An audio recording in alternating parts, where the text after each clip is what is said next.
अस्सलाम वालेकुम स्टूडेंट्स, मेरा नाम यासिफ अली है और आप लोग देख रहे हैं हमारे YouTube channel the Khan academy. Students, हमने क्लास 9 फिज़िक्स के चैप्टर नंबर 1 से आगाज़ किया था। हमने इंट्रोडक्शन टू फिज़िक्स का एक वीडियो अपलोड की हुई है। सबसे पहले फिज़िक्स का जो ब्रांच है मैकेनिक्स, ये मैकेनिक्स सबसे ओल्डेस्ट ब्रांच है। ओल्डेस्ट मतलब सबसे पहले फिज़िक्स में जो वर्क किया हुआ है जिस फील्ड के ऊपर, वो है मैकेनिक्स। तो मैकेनिक्स में बेसिकली हम मोशन को स्टडी कर रहे होते हैं, स्टडी ऑफ मोशन, कि कोई चीज़ किस तरह मूव कर रहा है, ठीक है, वो किस डायरेक्शन में जा रहा है, उस पर क्या फोर्स लग रहा है, ठीक है, किस फोर्स की वजह से वो मूव कर रहा है, ठीक है। उसकी हम स्पीड देखते हैं, वेलोसिटी देखते हैं, एक्सेलरेशन देखते हैं, डिस्प्लेसमेंट, डिस्टेंस, ये चीज़ें वगैरह मैकेनिक्स में हम पढ़ते हैं कि मुख्तलिफ ऑब्जेक्ट से, स्मॉल ऑब्जेक्ट से लेके प्लैनेट्स तक उसको हम स्टडी कर रहे होते हैं। हर बॉडी का मोशन तो होता है, ठीक है, उस मोशन को हम किस तरह देख रहे होते हैं, किस तरह स्टडी कर रहे होते हैं, उसको हम मैकेनिक्स में देखते हैं। जिस तरह मैकेनिक्स के फर्दर फिर काइनेमेटिक्स, डायनामिक्स, दो टाइप से। उसमें काइनेमेटिक्स में हम जस्ट मोशन को स्टडी कर रहे होते हैं, ये नहीं देख रहे होते हैं कि मोशन क्यों हो रहा है, ठीक है। डायनामिक्स में फिर हम देखते हैं कि मोशन तो हो रहा है, मोशन किस वजह से हो रहा है, इसको हम देख रहे होते हैं, ठीक है। तो ये ओल्डेस्ट ब्रांच है, इसमें जस्ट हम स्टडी कर रहे होते हैं मोशन के different objects, motion of different objects, small और लार्ज ऑब्जेक्ट इसमें हो सकते हैं, ठीक है। इसके अलावा इसके दो ब्रांचेस हैं, काइनेमेटिक्स और डायनामिक्स, ये दो ब्रांचेस हैं मैकेनिक्स की, ठीक है। इसके अलावा दूसरा जो ब्रांच है वो है हीट एंड थर्मोडायनामिक्स। हीट एक थर्मल फॉर्म की एनर्जी होती है, thermal form of energy which transfer from hot body to cold body. ये वो एनर्जी है जो हॉट बॉडी के साथ होती है, हॉट बॉडी से कोल्ड बॉडी में ट्रांसफ़र हो रही होती है। उसको हम फील भी कर सकते हैं। किसी हॉट बॉडी को आप टच करो तो आपको ऑटोमेटिक क्या फील होगा, आपको ये फील, फॉर एग्जांपल ये कोई हॉट बॉडी है, ठीक है, हॉट बॉडी है, जब हम इसको टच करेंगे तो हमें फील होगा कि हम जल रहे हैं, इस तरह कोई फीलिंग आएगी। इसका मतलब क्या है कि यहाँ से जो हीट है वो ट्रांसफ़र हो रहा है हमारे बॉडी के अंदर, इसको हम क्या बोलेंगे, ये हीट एनर्जी है, ये हीट है, ठीक है। थर्मोडायनामिक्स में हम देख रहे होते हैं कि किस तरह हम टेम्परेचर, हीट और इंटरनल एनर्जी के दरमियान जो रिलेशन पाया जाता है, ठीक है।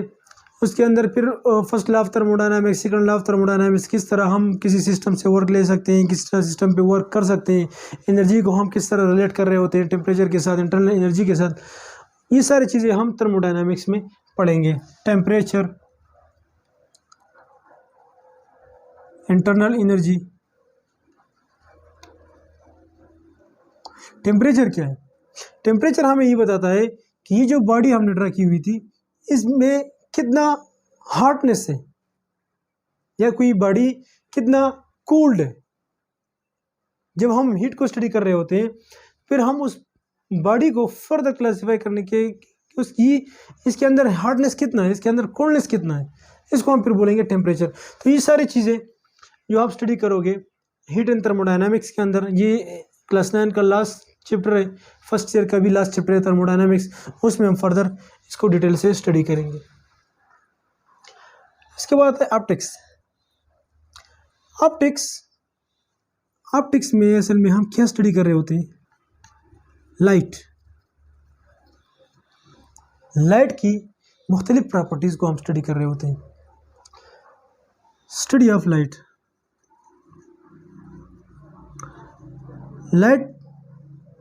की रिफ्लेक्शन, रिफ्रैक्शन, रेयरफ्रैक्शन, तो ये तो लेंसेज में आ जाता है। फॉर एग्जांपल मिरर, lenses, ये सारी चीज़ें हैं जिसको हम स्टडी करते हैं ऑप्टिक्स के अंदर, कि किस तरह मिरर जो है वो लाइट को रिफ्लेक्ट करता है, किस तरह लाइट जो है वो ग्लास के टुकड़े फॉर एग्जांपल लेंस से पास हो सकती है लेकिन किसी दीवार से पास नहीं हो सकती, उसके लिए क्या क्या रिक्वायरमेंट्स है, ये सारी चीज़ें हम देखते हैं ऑप्टिक्स के अंदर। फिर मुख्तलिफ lenses, concave lens, concave mirror, convex mirror, उसकी अपनी अपनी खसूसियात होती हैं, अपनी अपनी जो है ना प्रॉपर्टीज़ होती है कि हमें जहाँ जहाँ रिक्वायरमेंट हो उस हिसाब से हम लेंस को फिर अरेंज करें। जिस तरह माइक्रोस्कोप में अगर आप देखो तो माइक्रोस्कोप के अंदर कनकेव मिरर, कन्वेक्स मिरर, ये मिरर के अलावा वहाँ पे लेंसेज भी बहुत होती हैं। वहाँ पे हम चीज़ को, माइक्रो ऑर्गेनिजम्स को स्टडी कर रहे होते हैं, तो छोटी छोटी चीज़ों को हम बड़ा दिखाने के लिए, बड़ा देखने के लिए क्या इस्तेमाल करते हैं, लेंसेज इस्तेमाल करते हैं। लेंसेज के साथ देखो, लेंस हम इस्तेमाल कर रहे होते हैं लेकिन लाइट ना हो तो लेंस भी काम नहीं करता, ठीक है, लाइट होना लाजमी है। लाइट में ये जो रिफ्लेक्शन प्रॉपर्टीज़ है इसको स्टडी करना लाजमी है, क्योंकि रिफ्लेक्शन होता है, लाइट पास होता है ऑब्जेक्ट से या मिरर से या लेंस से, उसको हम देख रहे होते हैं कि किस तरह पास आउट होता है। आगे जो इमेज हमें देता है वो किस तरह देता है, लार्ज देता है, छोटा देता है, स्मॉल देता है, इमेज को उल्टा दिखा रहा होता है। ये सारी चीज़ें हम ऑप्टिक्स में देखते हैं। इसके अलावा ऑसिलेशन इन वेव, तो ऑसिलेशन को हम स्टडी कर रहे होते हैं कि the study of vibrating body, the study of vibration, to and fro motion. Vibration आप लोगों ने पढ़ा होगा, vibration the repeated to and fro motion, motion को हम वाइब्रेशन बोलते हैं। इसमें हम सिंपल हार्मोनिक मोशन, आप लोग आगे जाके पढ़ोगे, सिंपल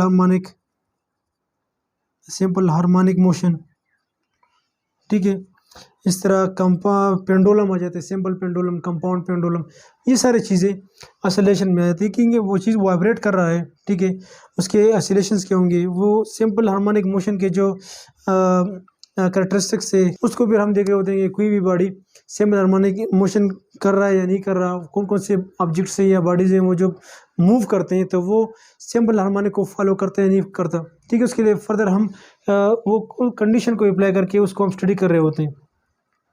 तो वेव आती है, वेव हम स्टडी कर रहे होते हैं, साउंड वेव, वाटर वेव, मुख्तलिफ़ किस्म की वेव्स होती हैं, उसको हम स्टडी कर रहे होते हैं ऑसिलेशन इन वेव्स के अंदर।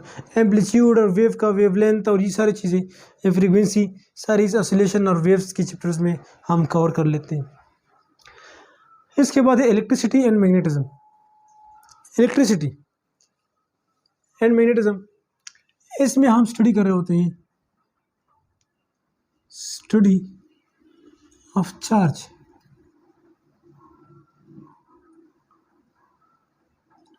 At rest at motion. Charge को हम स्टडी कर रहे होते हैं जब वो रेस्ट हालत में हो, इस तरह कूलम लॉ हो गया, ठीक है, कूलम लॉ ने कूलम ने इस पर बहुत सारी बातें की कि जब चार्ज रेस्ट में हो तो वो किस तरह बिहेव करता है, उसको हम स्टडी कर रहे होते हैं। एट मोशन, जब वो मूव करता है, ज़ाहिर सी बात, जब चार्ज मूव करता है तो हमें इलेक्ट्रिसिटी देता है। जब चार्ज मूव करता है तो वो अपने इर्द गिर्द एक फील्ड बनाता है, मैग्नेट के थ्रू, जो टीनी मैग्नेट है उसको डिफ्लेक्ट कर रहा होता है, एक मैग्नेटिज्म क्रिएट हो जाता है इलेक्ट्रिक करंट से। तो वो सारी चीज़ें हम इलेक्ट्रिसिटी एंड मैग्नेटिज्म में पढ़ते हैं कि चार्ज जब मूव करता है तो किस तरह बिहेव करता है, जब चार्ज रेस्ट में होता है किस तरह बिहेव करता है। तो ज़्यादातर इसमें हम स्टडी कर रहे होते हैं इलेक्ट्रिक चार्ज के ऊपर, ठीक है। अच्छा, इसके बाद atomic and nuclear physics. Atomic and nuclear physics में हम एटॉमिक न्यूक्लियर फिजिक्स के अंदर हम स्टडी कर रहे होते हैं structure and properties of individual atom. एक इंडिविजुअल एटम किस तरह बिहेव करता है, उसकी जो खसूसियात, कैरेक्टरिस्टिक्स है, प्रॉपर्टीज़ है, उसको हम स्टडी कर रहे होते हैं। इसके एग्जांपल, फॉर एग्जांपल हम एक्सरेज को देखें, एग्जांपल्स हैं X-ray, gamma ray, CT scan, MRI, ये सारी चीज़ें जो है वो एटॉमिक एंड न्यूक्लियर फिजिक्स से ही हमें मिली है। इसकी बदौलत जब हमने एक एटम को इंडिविजुअल स्टडी किया है उसके किसी भी इंडिविजुअल एटम्स का, तो उससे हमने फर्दर रिजल्ट्स मिले हैं, फर्दर इसमें हमें बहुत सारे क्लू मिले हैं। उससे हमने मुख्तलिफ़ किस्म के nuclear reactors, PET scan, CT scan, ये सारी चीज़ें बनाई। तो एटॉमिक एंड न्यूक्लियर फिजिक्स के अंदर हम इंडिविजुअली एटम को स्टडी कर रहे होते हैं। स्ट्रक्चर एंड फंक्शनल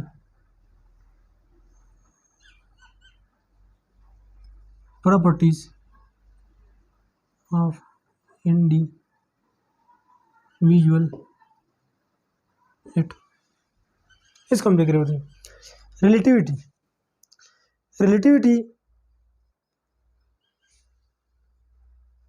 रिलेटिविटी के अंदर हम मोशन को स्टडी करते हैं विद स्पीड ऑफ लाइट। कोई ऑब्जेक्ट स्पीड ऑफ लाइट से जब मूव करे तो उसके लिए ये दुनिया कैसी होगी। जब आप स्पीड ऑफ लाइट के साथ मीन्स के आप 30 करोड़ मीटर पर सेकंड मूव करें तो आप पे जो टाइम गुजरेगा वो कैसा होगा। आपका टाइम डायलेट होगा। जब आप फासला कवर करेंगे तो कितना फासला आप कितना टाइम में कवर करेंगे, ठीक है। मीन्स के जब हम स्पीड ऑफ लाइट से जाएंगे तो जो फासला होगा वो आपको कम दिखेगा, वो आपको कम फील होगा, ठीक है। इसके बहुत सारी चीज़ें हैं। लेकिन जब हम रिलेटिविटी को देखते हैं तो रिलेटिविटी के अंदर हम मुख्तलिफ़ चीज़ें देखते हैं कि न्यूक्लियर जो एनर्जी है, nuclear energy, atomic and nuclear physics से हमने वो फर्दर हम इसको इंट्रोड्यूस करवाते हैं। न्यूक्लियर एनर्जी हमें न्यूक्लियर रिएक्टर से मिलती है, न्यूक्लियर रिएक्टर से। तो वहाँ से हम देख रहे होते हैं कि जो एक्सीलेटर्स हैं, एक्सीलेटर मीन्स ये ऐसे डिवाइस है जिसमें हम चार्ज पार्टिकल को एक्सेलरेट कर रहे होते हैं, ठीक है। एक्सेलरेट क्यों करते हैं कि बहुत सारी जगहों पर हमें पार्टिकल की हाई स्पीड रिक्वायर्ड होती है। जब पार्टिकल की अगर हाई स्पीड ना हो तो आगे जो केमिकल रिएक्शन है या न्यूक्लियर रिएक्शन है वो सारी चीज़ें वो स्टार्ट ही नहीं होती, रिक्वायरमेंट्स होती है। उसके लिए हम एक्सेलेरेटर यूज़ कर रहे होते हैं। न्यूक्लियर एनर्जी को जनरेट करने के लिए हमें न्यूक्लियर रिएक्टेंट की ज़रूरत होती है। न्यूक्लियर रिएक्टर के अंदर एक्सेलेरेटर्स बहुत ज़्यादा अहम रोल अदा करता है। तो सारी चीज़ें स्पीड ऑफ लाइट से होती है। एक नज़र ग्रेविटी के ऊपर डालें तो आइंस्टाइन और न्यूटन ने जो कहा था ग्रेविटी के बारे में, आइंस्टाइन का मौक़िफ़ कुछ और था और न्यूटन के मौक़िफ़ कुछ और था ग्रेविटी के बारे में। तो ये सारी चीज़ें रिलेटिविटी के अंदर फिर आ जाती हैं कि आइंस्टाइन ने क्या कहा था और न्यूटन ने जो बैकग्राउंड दिया था ग्रेविटेशन के हवाले से उसने क्या कहा था, वो सारी चीज़ें हम इसमें पढ़ेंगे। पार्टिकल फिज़िक्स में हम न्यूक्लियस के अंदर, फॉर एग्जांपल ये हमारे पास न्यूक्लियस है, इस न्यूक्लियस के अंदर बोसॉन, मीज़ान,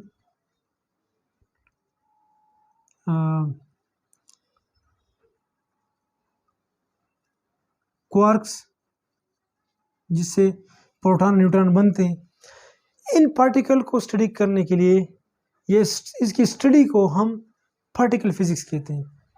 न्यूक्लियस के अंदर जो पार्टिकल्स पाए जाते हैं, जो पार्टिकल्स हैं जो कि न्यूट्रॉन और प्रोटॉन के रिएक्शन से न्यूट्रॉन प्रोटॉन बनाने के लिए जो क्वार्क्स होते हैं उसकी स्टडी को हम पार्टिकल फिजिक्स कहते हैं,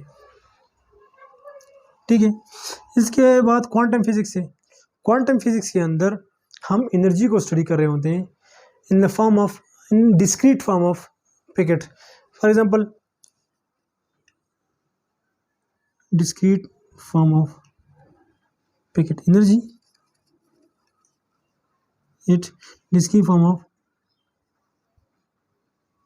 फॉर्म मीन्स जो हमारे पास लाइट एनर्जी वो डिस्क्रीट फॉर्म में हम तक पहुंच रही है, ना कि कंटिन्यूस पहुंच रही है। ये कहा था आइंस्टाइन ने। इससे पहले क्वांटम ने कहा था कि जो एनर्जी है सन से जो इलेक्ट्रोमैग्नेटिक वेव्स आ रहे हैं, रेडिएशन आ रही है in the form of discrete energy. इसके अलावा हम एटम्स को और उसके हिस्से को भी क्वांटम फिजिक्स में ही स्टडी करते हैं कि एक एटम के अंदर जितने शेल्स बने हुए हैं, इलेक्ट्रॉन कहाँ कहाँ मौजूद है, वहाँ से उसकी जो एनर्जी है, इसकी क्वांटाइजेशन, इसकी एनर्जी, क्वांटाइजेशन एनर्जी, वो एनर्जी कितनी है जब वो एक शेल से दूसरे शेल में जाते हैं, मुख्तलिफ एटम्स की मुख्तलिफ होती हैं, उसको हम क्वांटम फिजिक्स के अंदर स्टडी करते हैं। इसके अलावा कॉस्मोलॉजी, एस्ट्रोनॉमी, जब हम प्लैनेट्स के बारे में स्टडी करते हैं, planets, black holes, white dwarf, ये सारी चीज़ें, इस स्टडी को हम क्या बोलेंगे, एस्ट्रोनॉमी या कॉस्मोलॉजी या एस्ट्रोफिजिक्स भी उसको कहते हैं, कि जब हम यूनिवर्स के बारे में स्टडी कर रहे होते हैं। स्टूडेंट्स, आज के लिए जस्ट इंट्रोडक्शन था इन सारे ब्रांचेस के, कि किस तरह हम फिजिक्स को ब्रांच में डिवाइड करते हैं। हर ब्रांच का अपना अपना एक पहलू है कि किस तरह हमने चीज़ों को डिफाइन किया हुआ है डिफरेंट ब्रांचेस में। हर ब्रांच का अपना एक रोल है फिजिक्स के अंदर। ठीक है, तो आज के लिए ब्रांचेस ऑफ फिजिक्स, इंशाल्लाह आप लोगों के साथ मुलाकात होगी नेक्स्ट वीडियो के अंदर। तब तक के लिए अल्लाह हाफ़िज़।